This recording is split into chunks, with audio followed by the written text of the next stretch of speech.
This program is supported by Protect Plus Gold, a broad-spectrum disinfectant, kills 99.9% of disease-causing germs and works in 10 minutes.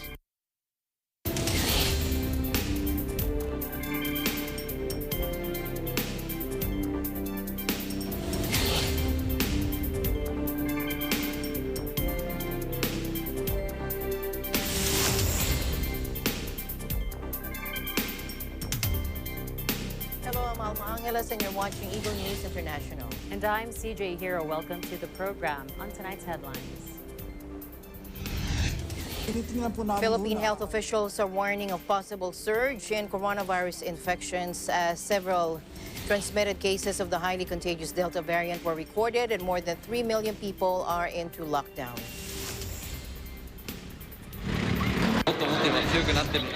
A Czech beach volleyball player became the 4th case and the 3rd infected athlete in the Olympic Village, where thousands of competitors are living in a biosecure bubble. The death toll from Germany's worst floods in living memory rose to 165 as emergency services continued to comb through decimated towns in search of dozens of people still missing. And with oppressively hot, dry weather looming over much of the western U.S. and Canada, the enormous bootleg fire in Oregon grew again, and authorities ordered new evacuations.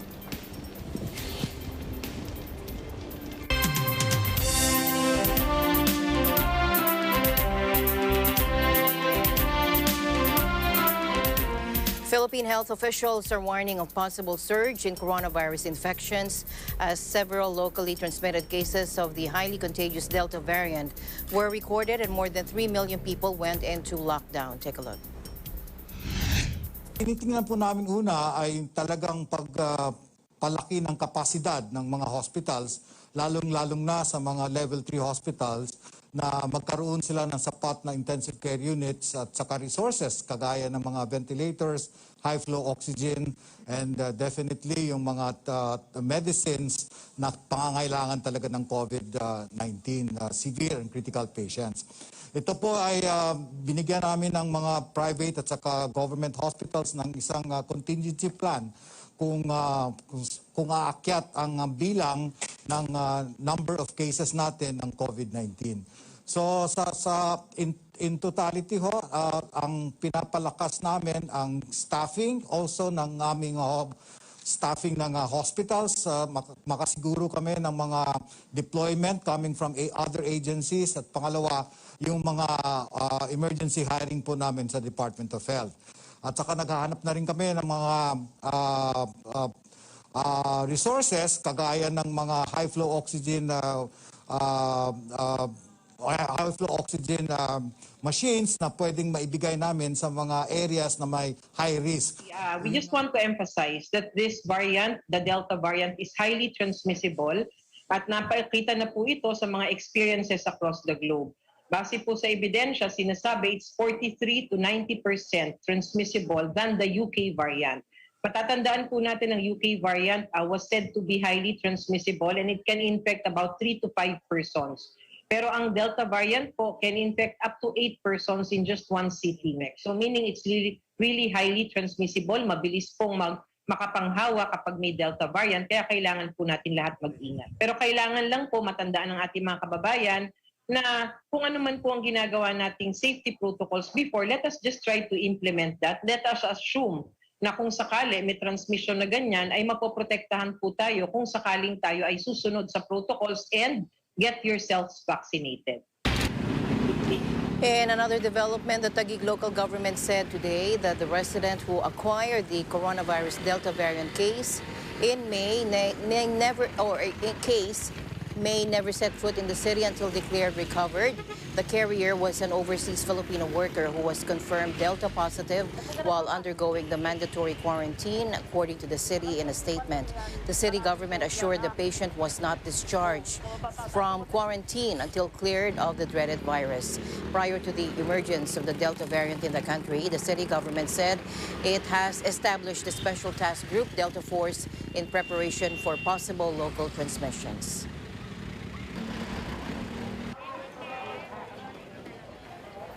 A Czech beach volleyball player became the fourth case and the third infected athlete in the Olympic Village, where thousands of spectators are living in a biosecure bubble.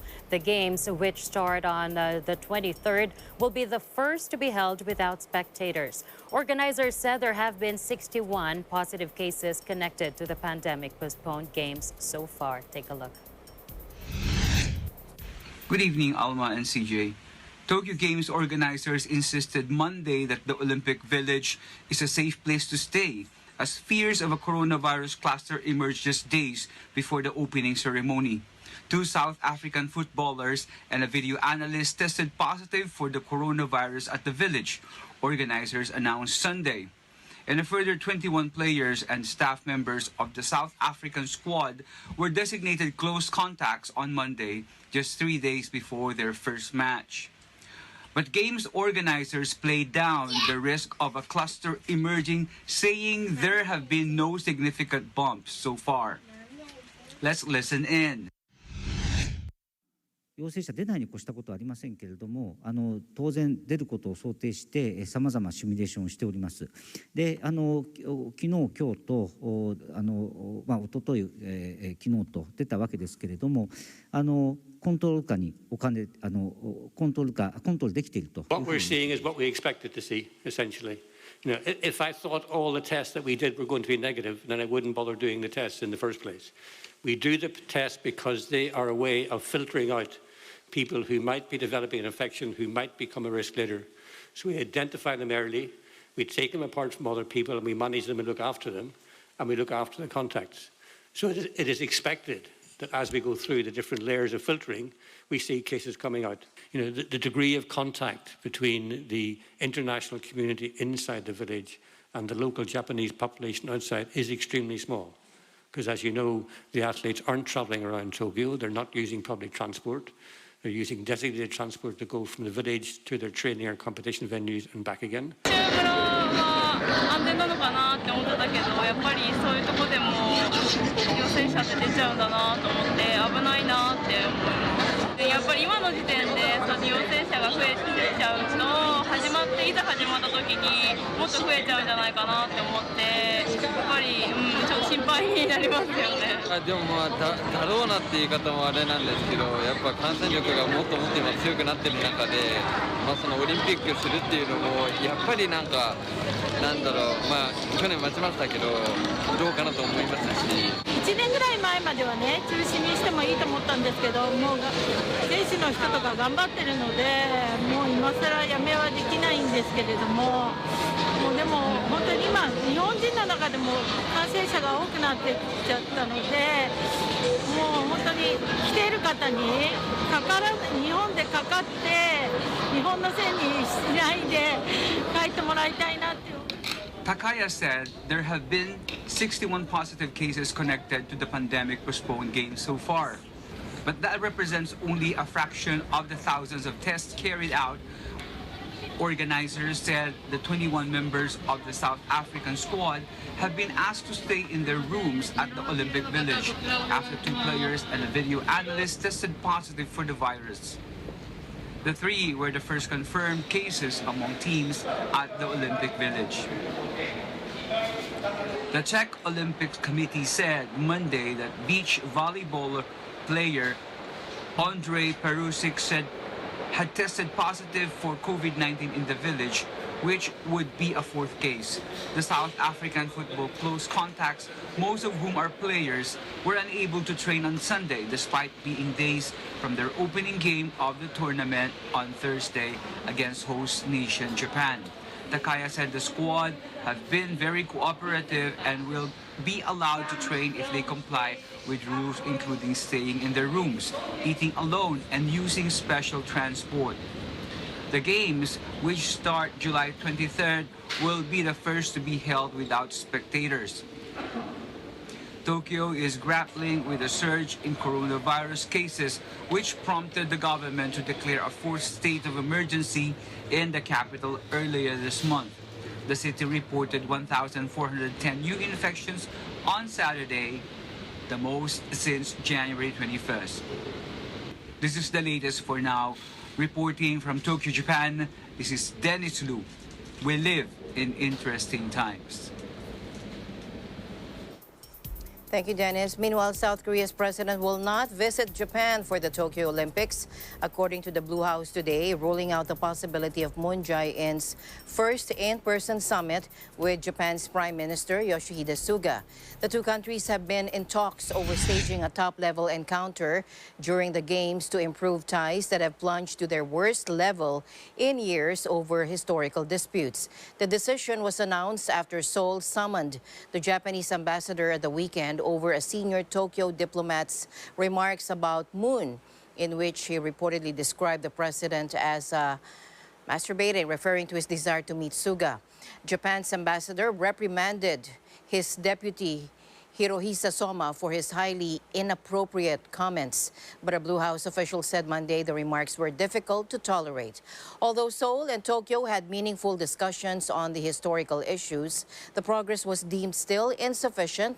According to the Blue House in a statement, Tokyo and Seoul are both major U.S. allies, democracies and market economies, but relations between them are strained by ongoing disputes over compensation for Japan's early 20th century colonial rule over the Korean peninsula. In other news, Thai riot police shot tear gas and fired water cannons at pro-democracy activists rallying in the capital as thousands marched to protest the government's management of the nation's worst coronavirus outbreak. Here's Crisel Mapa joining us live for the details. Crisel, please tell us more. Yes, CJ, Thai police on Sunday deployed rubber bullets, tear gas, and water cannon against protesters who defied COVID-19 restrictions. The protesters are calling for Premier Prayut Chan-o-cha's resignation. Demonstrators in face masks marched near Government House in central Bangkok despite restrictions on public gatherings of more than 5 people amid record daily infections. They demanded Prime Minister Prayut Chan-o-cha to resign and divert the fiscal budget allocated to the royal family and the military toward the management of the COVID-19 outbreak and procurement of more vaccines, according to local media reports. But authorities deployed water cannon early and blocked the main road, forcing protesters to retreat. Police also fired rubber bullets and tear gas, scattering the protesters. About 700 meters from the government house, they stood up against dozens of riot police using slingshots to fling projectiles and firecrackers at them. By sunset, as the smoldering fire mixed with the tear gas and smoke grenades fired by authorities, the protest organizers pulled off the rally, though some stragglers remained.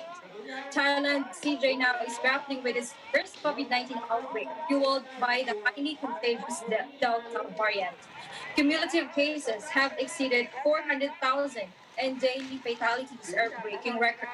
Health Minister Anutin Charnvirakul on Sunday instructed the National Vaccine Institute's director, Nakor Primsri, to draft a ministerial announcement to set a proportion of AstraZeneca vaccines for exports and the rest for domestic use.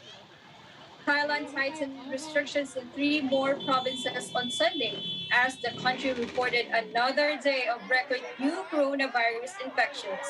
The provinces were added to the highest risk list, which comes with an overnight curfew of 9 p.m. to 4 a.m., limited services and operating hours for restaurants and shopping malls, and closures of spas and beauty clinics.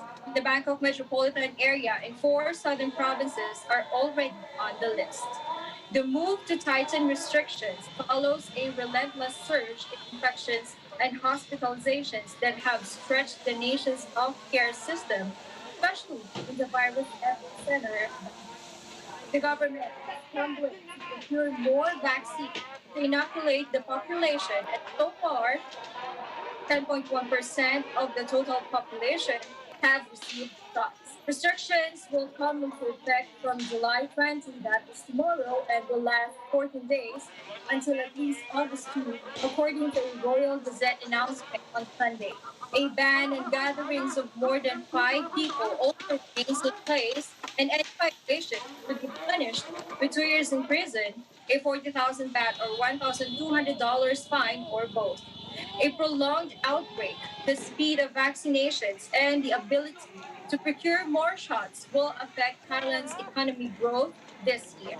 The Bank of Thailand and the World Bank have warned that they may have to revise down their current forecast of 1.8% and 2.2% growth this year, respectively. Back to you, Jay. Thank you so much, Grisel, for your update. Please do take care over there. This development is, happening around the world. So please do take care and tell us more if there are any more new updates there. Thank you, CJ, and likewise. Reporting live from Bangkok, Thailand, this is Crystal Mapa. We live in interesting times. Meanwhile, the UK government's plan to scrap day-to-day pandemic restrictions in England this week is reckless and has no basis in science, international experts are warning, with one arguing it amounts to premeditated murder. Nicole Salenga reports from the United Kingdom. The UK's government's plan to scrap day-to-day pandemic restrictions in England next week is reckless and has no basis in science, international experts warned on Friday, with one arguing it amounts to premeditated murder. Prime Minister Boris Johnson said this week it was highly probable the worst of the coronavirus pandemic was over as he pressed ahead with Monday's reopening, despite the Delta variant spreading out of control. He said the UK can reopen because 2/3 of adults are now fully vaccinated. But England's Chief Medical Officer Chris Whitty warned that infection rates were on track to reach quite scary levels. International scientists, including advisors to other governments, had brutal words for Johnson. US scientist William Hasseltine believes that the strategy of herd immunity is murderous, he said, after an emergency discussion among experts about the UK plan. Aiming for herd immunity would mean pursuing a policy in the knowledge that it would lead to many thousands of deaths, he said. The UK government denies it is pursuing a policy of herd immunity by letting the Delta variant rip, but concedes that daily infection rates could surge to 100,000 in the weeks ahead, which would put further pressure on hospitals. Chief Medical Officer Whitty said on Thursday that the public should take things incredibly slowly as restrictions ease and not to underestimate the fact that we could get into trouble again fast.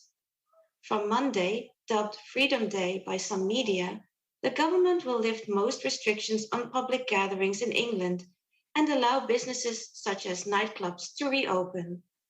Mandates covering face masks and work from home will be lifted as Johnson promotes a new approach of personal responsibility, although he also urged people not to throw caution to the winds. But that is just what Johnson is doing with a policy of allowing the virus to spread, infect people, make them ill and have them die, according to Professor Gabriel Scally at the University of Bristol. The government's stated approach of lifting controls now, before any winter surge of respiratory disease, is marked by moral emptiness and epidemiological ignorance, he said. The devolved governments of Scotland and Wales set their own health policy and will keep in place a legal requirement to wear face coverings in enclosed spaces such as shops and on public transport. Northern Ireland looks set to follow suit. The scientists attending Friday's online meeting warned that England was falling out of steps, not just with its neighbours in the UK, but with the rest of the world. The meeting was organized by the authors of a protest letter published by medical journal The Lancet last week that originally carried 122 signatures. Another 1,400 scientists have since added their names. The surge in infections sweeping Britain led to more than 530,000 people being instructed to self-isolate by a government-run app in the week to July 7, the highest total since January, according to latest data. Reporting from London, United Kingdom, I am Nicole Salenga. We live in interesting times. Thank you, Nicole. Now, a day-to-day pandemic restrictions were lifted in England, but Freedom Day was met with deep concern from scientists as coronavirus cases surge across the nation and around the world. Take a look. And it doesn't seem the right time to be completely lifting all restrictions when we have rising levels of infection, levels of hospitalizations that are increasing, and even though vaccination has significantly weakened the link between infections, hospitalizations and deaths, we still are in a very difficult position here in England, and I think it's the wrong time to be releasing all restrictions. But as we keep hearing, and now we're hearing it from our government, we're hearing it from our chief medical officer, you know, we have a long way to go still to get out of this pandemic, and there are still lots of concerns about people getting sick, people having long-term consequences, so-called long-term, long COVID. And so I think relying on people to take personal responsibility is challenging and difficult. My approach would be very similar to the one that other countries in the UK, Scotland and Wales, are taking, which is a gradual removal of restrictions, making sure that certain approaches like the wearing of face masks still remain legally mandatory for people to wear, and also warning people about social distancing. Fueled by the more infectious Delta variant, cases are spiking across the Asia-Pacific, parts of Africa and Europe, and even the heavily vaccinated United States. The 2020 Olympics were set to open on Friday in Tokyo, hit by a fourth coronavirus case in the athletes' village, and the refusal of major sponsor Toyota to run any games-related TV ads, further eroding support in Japan for the problem-plagued event. Daily infection numbers have also climbed in Britain, averaging more than 50,000 since last week. But despite accusations against the UK government of recklessness, it lifted legal mandates on social distancing, wearing masks, and working from home, urging personal responsibility instead. Meanwhile, Australia's two largest cities are set to stay under tight COVID restrictions as Melbourne on Monday extended a 5-day snap lockdown designed to curb a virulent outbreak. And in Sydney, it looks increasingly unlikely that the city will exit the lockdown in its fourth week at the end of the month as planned. Let's listen in. It remains very challenging, but we will not be ready to lift this lockdown at midnight tomorrow night. And the critical health advice we received was the absolute risk of workplace transmission and the fact that thousands and thousands of people were moving around the community throughout Greater Metropolitan Sydney and sometimes even outside Greater Metropolitan Sydney on work which wasn't urgent or had to happen in the next fortnight. And what is really critical for the New South Wales government and for our citizens to know is we're throwing everything at this to make sure we get out of this lockdown as soon as we can.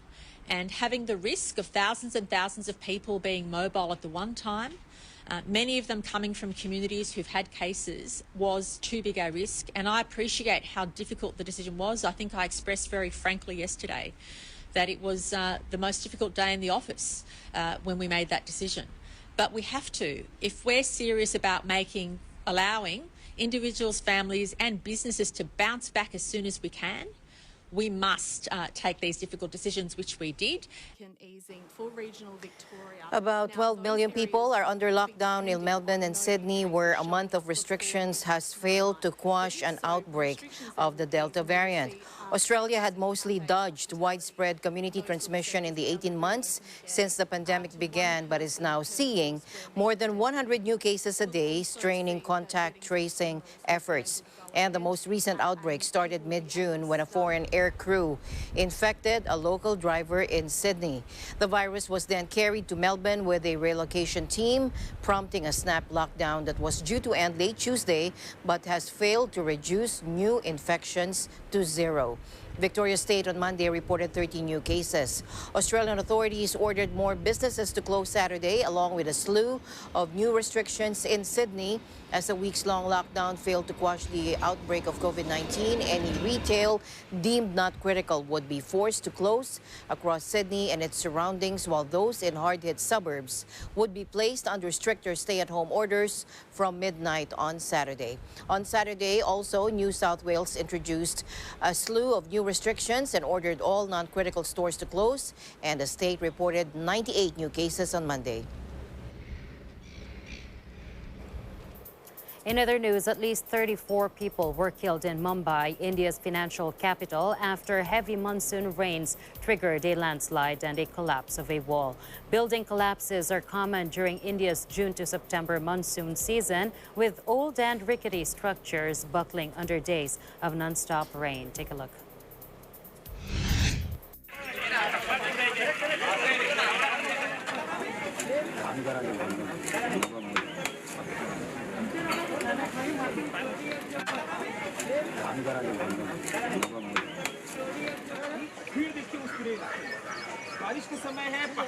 बाहेर बघितलं तर पूर्ण पाऊस वरून पूर्ण माती दगड सगळे येत होते तर आम्ही बाहेर निघायचे प्रयत्न करायला लागलो होतो तर आम्हाला करंट लागत होता पूर्ण करंट सगळीकडे पसरलेला आम्ही कसं तरी घरातून बाहेर पडलो होतो आणि मग पडल्याच्या नंतर आम्ही कसं तरी स्वतःच्या जीवाला वाचवलं पण आमच्या घराच्या पाठीमागे घरं होते ना तर तिथं 12 जण जागेवर खतम झाले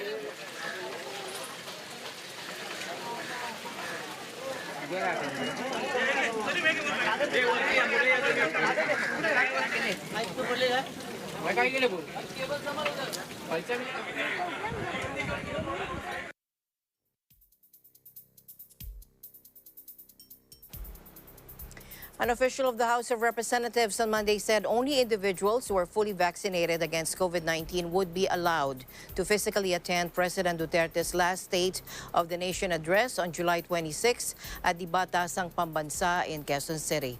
In an interview with reporters, House Secretary General Mark Leandro Mendoza said SONA attendees would be required to be fully vaccinated, noting that around 350 guests can be accommodated, including lawmakers, cabinet members, dignitaries, and other guests would be allowed to be physically present in the House. He also noted that the Interagency Task Force for the Management of Emerging Infectious Diseases increased the allowed operational capacity of the plenary to 30%.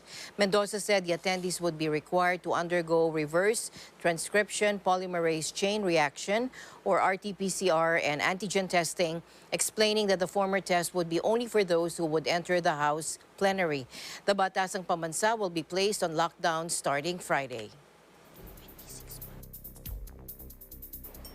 Now, Taiwan's government on Monday said it had granted emergency use approval to a coronavirus vaccine made locally by Medigen, with experts saying early data suggested it was similarly effective to AstraZeneca's jabs. Medigen Vaccine Biologics Corporation's vaccine, known officially as MVC-CoV-1901, has yet to finish clinical trials, although it published promising phase 2 data last month. The decision is a boost for the island, which has struggled to secure enough vaccines for its 23 million people. Taiwan's health ministry said a panel of experts approved its use on Sunday and that the first inoculations for the public could begin as early as August. No details were given of its efficacy rate, but the health ministry said Medigen's antibody effect was no worse than the Oxford AstraZeneca vaccine jabs that the public have received. There are no major safety concerns, the ministry said. Health Minister Chen Shih-chung said it will take some time to expand production capacity, but said the first small supplies for the public could be expected next month. And the news continues here on Eagle News. We'll be right back.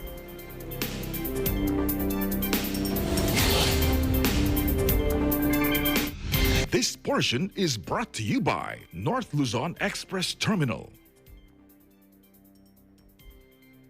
Mula noon hanggang ngayon, gabay natin ang MTRCB ratings sa matalino at responsableng panonood.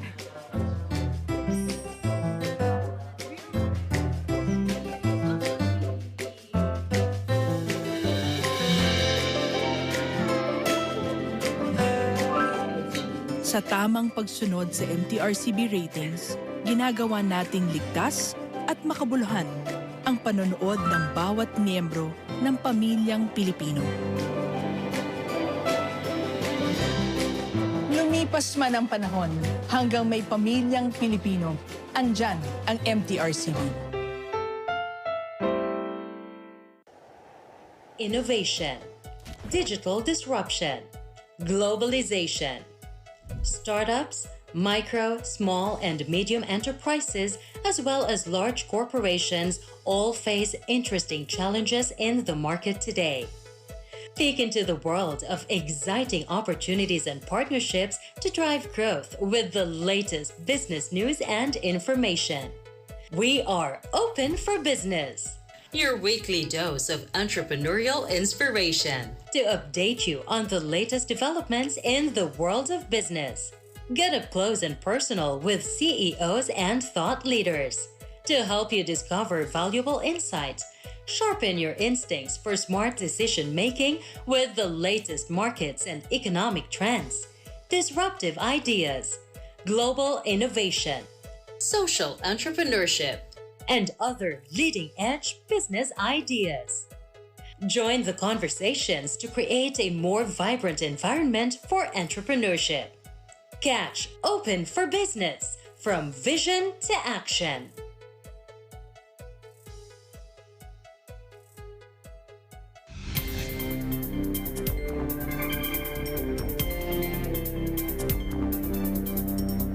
The death toll from Germany's worst floods in living memory rose to 165 today as emergency services continued to comb through decimated towns in search of dozens of people still missing. Chancellor Angela Merkel said she was horrified by the surreal devastation. Take a look. Es ist erschreckend. Ich will fast sagen, die deutsche Sprache kennt kaum Worte für die Verwüstung, die angerichtet ist. Und es ist das, was ich allerdings sehen konnte, auch unglaublich beruhigend, wie die Menschen zusammenhalten, wie sie einander helfen, welche Solidarität da ist. The veteran leader said the world must step up efforts to tackle the climate crisis as global warming makes extreme weather events more likely. A deluge of rain fell over western Germany over 2 days last week, sending torrents of water rushing down streets, sweeping away trees, cars, and sheds, and destroying swathes of housing. Many victims have been found dead in sodden cellars after attempting to retrieve valuables, while others were swept away by the sheer force of the water. Emergency workers have been out in force to assess damaged buildings, clear debris, and restore gas, electricity, and telephone services. In some areas, police have deployed speedboats and divers to retrieve bodies. Experts say that because a warmer atmosphere holds more water, climate change increases the risk and intensity of flooding from extreme rainfall. Heavy rainfall has also battered southern Germany as well as Belgium, Switzerland, Luxembourg, the Netherlands, and Austria in recent days. At least 31 people have died in Belgium. In a related news, EU Commission President Ursula von der Leyen visits parts of Belgium affected by floods with Belgian Prime Minister Alexander De Croo to see damage and cleanup efforts. Take a look. Take all our courage. Science tells us that the extreme weather phenomena will be more often and longer with climate change. And therefore, we all know that we have to move forward to fight climate change and to move towards a cleaner, healthier, and therefore more sustainable economy. That is the generational task we have right now. The number of Belgian residents confirmed dead in massive floods that hit several European countries this week rose to 31 yesterday, according to official figures, as authorities said they were calling an end to rescue operations. Sunday's toll marked an increase of 4 dead over the number reported Saturday, while the total for missing people rose to 163. Police were sent to knock on doors to check for further potential victims in the affected areas, mostly in Belgium's south and east. Many remain cut off from communications after losing their phone or for want of electricity to recharge batteries, while others were taken to hospital without identity papers. In the hardest hit town of Pepinster, more than 1,000 people had to be evacuated. More than 37,000 homes were still without power and 3,600 without gas yesterday, authorities said, while rail operator Infrabel said there was disruption to almost half of the train services nationwide. Meanwhile, the death toll in a landslide that hit the Japanese resort town of Atami has risen to 15, according to a local official, as hundreds of rescuers continue to search for over a dozen still missing residents. 14 people remain unaccounted for, according to an official. Dozens of homes were swept away when a landslide descended on the resort town in several violent waves on July 3. This came after days of intense downpours in and around Atami, which lies about 90 kilometers southwest of Tokyo. Japan was in its rainy season when the flood struck, with many parts of the country vulnerable to landslides because homes are built on slopes where ground can loosen and collapse suddenly after heavy downpours. Scientists say climate change is also intensifying the country's rainy seasons because a warmer atmosphere holds more water. Rescue and recovery efforts involving about 1,300 police officers, firefighters, soldiers, and Coast Guard members were continuing. Now, with oppressively hot, dry weather looming over much of the western U.S. and Canada, the enormous bootleg fire in Oregon grew again, and authorities ordered new evacuations. Bootleg, the largest of 80 major fires now active in the U.S., spread overnight from 274,000 acres to 290,000 acres, 3 times the size of the metropolis of Detroit, according to officials. Some 2,000 people have had to evacuate, with more following yesterday. Heavy winds and widespread lightning storms remained a serious threat.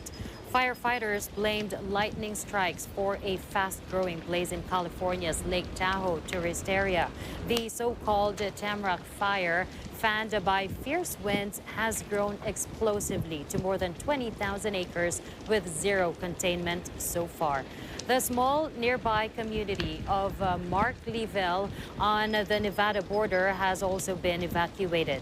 Scientists say climate change amplifies droughts, which create ideal conditions for wildfires to spread.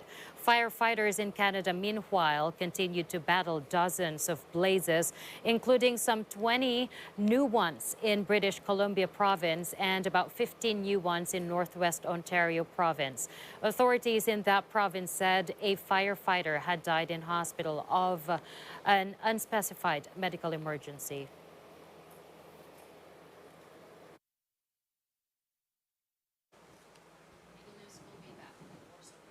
Go away.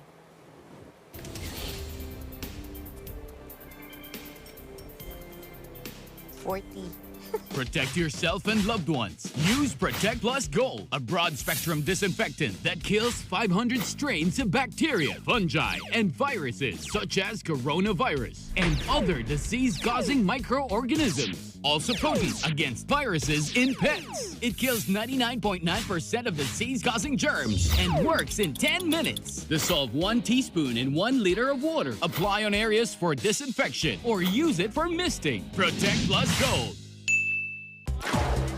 Broadcast journalist Wayne De La Fuente returns on Philippine television and radio to deliver top stories and engage with the country's policymakers, shapers, and movers. Tatalakayin ang mga pangunahing balita live sa teleradyo ng Net25 at Radyo Aguila DCEC 1062. Kasama si Weng de la Fuente sa Balitalakayan. Ako si Weng de la Fuente at itong Balitalakayan, we live in interesting times.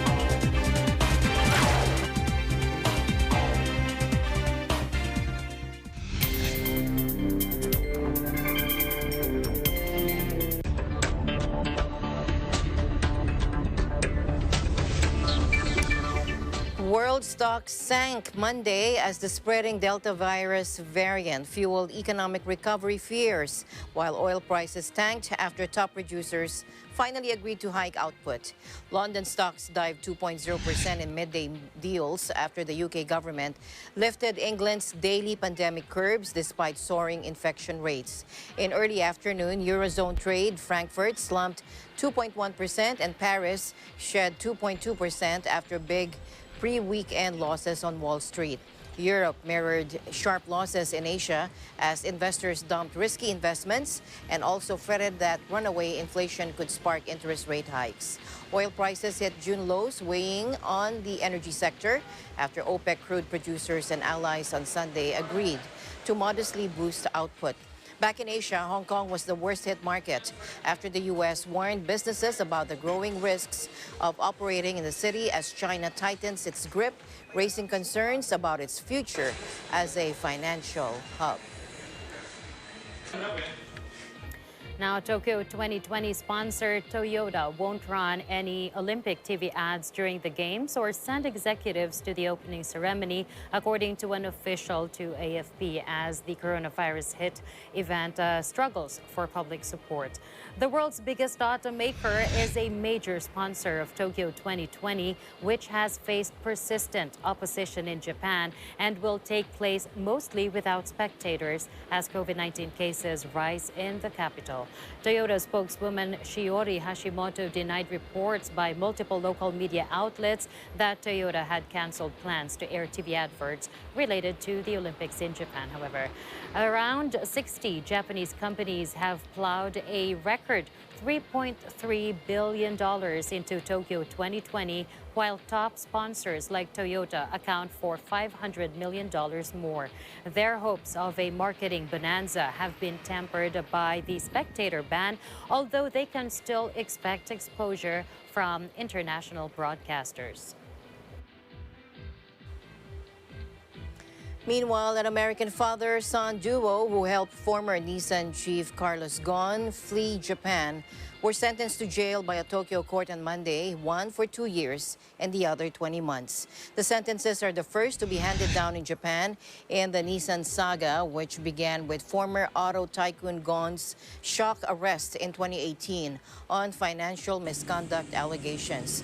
Former U.S. Special Forces operative Michael Taylor was jailed for 2 years, while his son Peter received a sentence of 20 months for their role in smuggling Ghosn into a private jet inside an audio equipment box. The Taylors, who faced up to 3 years in prison, didn't contest involvement in what U.S. prosecutors described as one of the most brazen and well-orchestrated escape acts in recent history.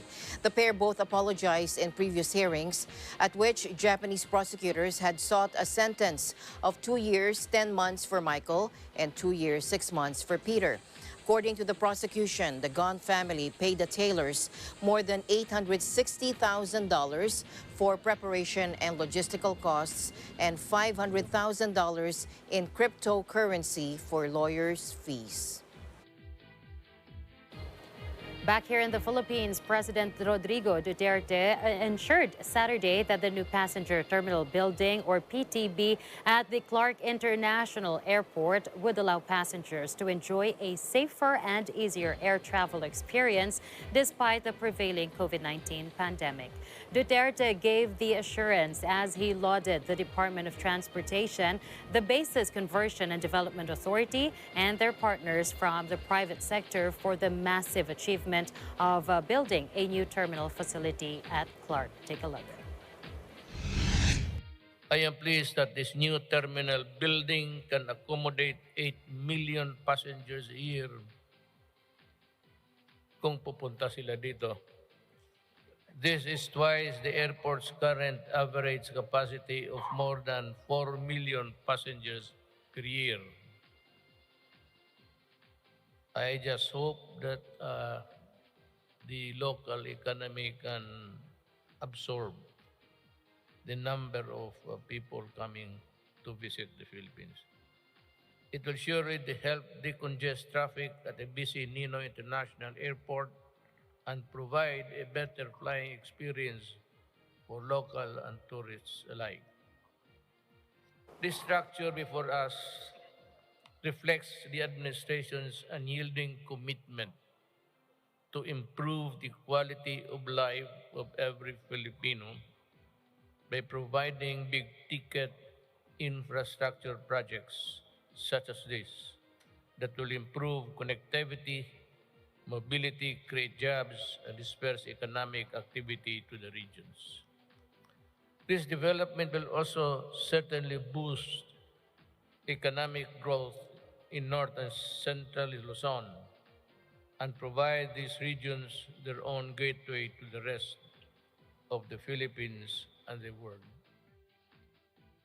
The newly completed PTB at Clark International Airport is the first hybrid public-private partnership project completed under the Duterte administration's ambitious Build, Build, Build infrastructure program.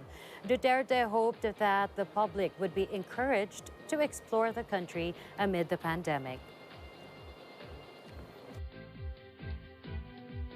And the world's leading oil producers agreed to continue modestly boosting output from August after the United Arab Emirates blocked a deal earlier this month. An OPEC Plus meeting pledged to raise output by 400,000 barrels per day each month from August to help fuel a global economic recovery as the pandemic eases. Take a look. So yes, we will keep the 400 on a monthly basis. We will review in December. We kept our window open for review. Earlier in July, negotiations of OPEC Plus members on easing production cuts became deadlocked due to a row between the world's largest oil exporter, Saudi Arabia, and neighbor, the United Arab Emirates. Since May, the 23-member grouping, which also includes Russia, had raised oil output bit by bit after slashing it more than a year ago when the coronavirus pandemic crushed demand. The aim is to return to pre-pandemic production levels, with the alliance still pumping 5.8 million barrels per day less than it was before the pandemic. In a rare challenge to OPEC leader of Saudi Arabia, the UAE rejected the proposed deal earlier this month as unjust, leading to a stalemate. But in a compromise, Sunday's discussions agreed to adjust output quotas next May for the UAE, Iraq, Kuwait, Russia, and Saudi Arabia itself, meaning their actual cuts will be less. Saudi Energy Minister Prince Abdulaziz bin Salman, who chairs the OPEC group, declined to say how the new quotas were decided and beneficiaries chosen, saying it had been part of consensus building. European Commission Chief Ursula von der Leyen said the spyware scandal involving an Israeli software firm and up to 50,000 smartphone numbers was completely unacceptable, if true. Take a look. But if it is the case, it is completely unacceptable and against any kind of rules we have in the European Union, what the freedom of media is concerned. Free press is one of the core values of the European Union. It is completely unacceptable if this would be the case.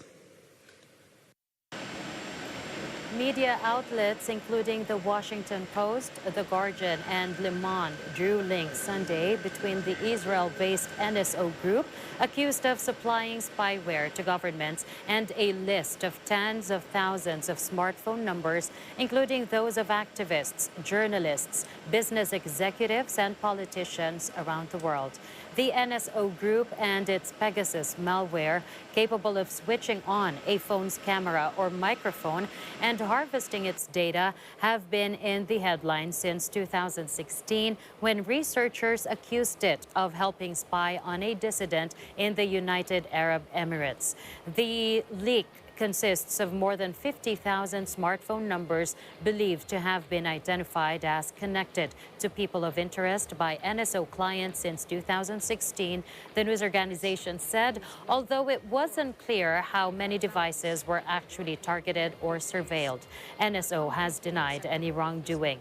Now founded in 2010 by Israelis Shalev Julio and Omri Lavi, NSO Group is based in the Israeli high-tech hub of Herzliya, that's near Tel Aviv.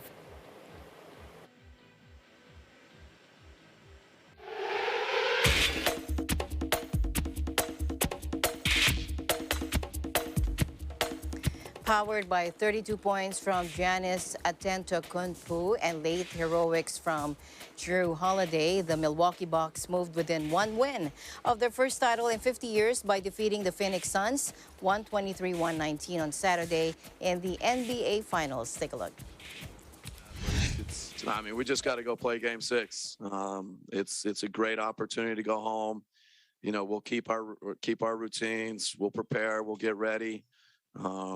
You just got to go play basketball. You got to find a way to win a game. And the fact that we're home and we have the support of our fans, the support of our city, it's important. It's going to be meaningful. But you got to go make plays. You got to make things happen defensively, make things happen offensively. And, you know, our guys, I think, are, you know, they'll be ready to do that. Man, it means a lot, man. But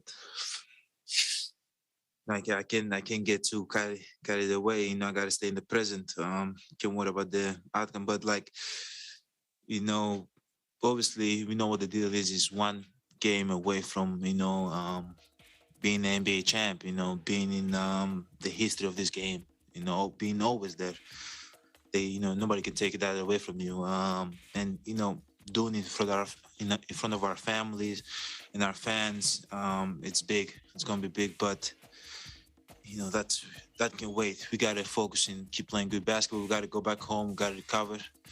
I got to, you know, grab some burgers, eat something right now because I'm hungry. And then we got to watch the clip and watch the clips and see what we did well, what we didn't do well, what can we do better, and the steps to it before the game, right? And if we do all those things right and we are disciplined, once the game started and we play good basketball, we have the energy of the fans because we know they're going to be loud. And we have an opportunity to win the NBA championship. It's going to be amazing to do it in front of our fans.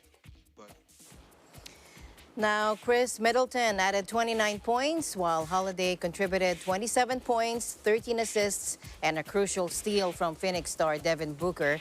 That led to his alley-oop pass to Antetokounmpo for a dunk in the final seconds to shut down a late rally by the host Suns. The Bucks seized a 3-2 lead in the best-of-7 championship series with Game 6 on Tuesday in Milwaukee. A seventh, if needed, would be played Thursday in Phoenix.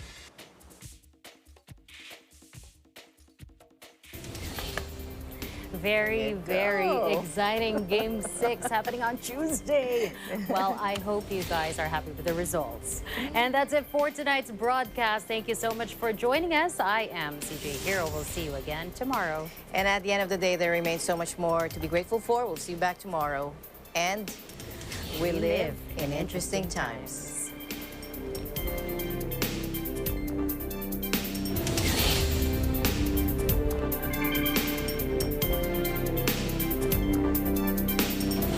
This program is supported by Protect Plus Gold, a broad-spectrum disinfectant, kills 99.9% of disease-causing germs and works in 10 minutes.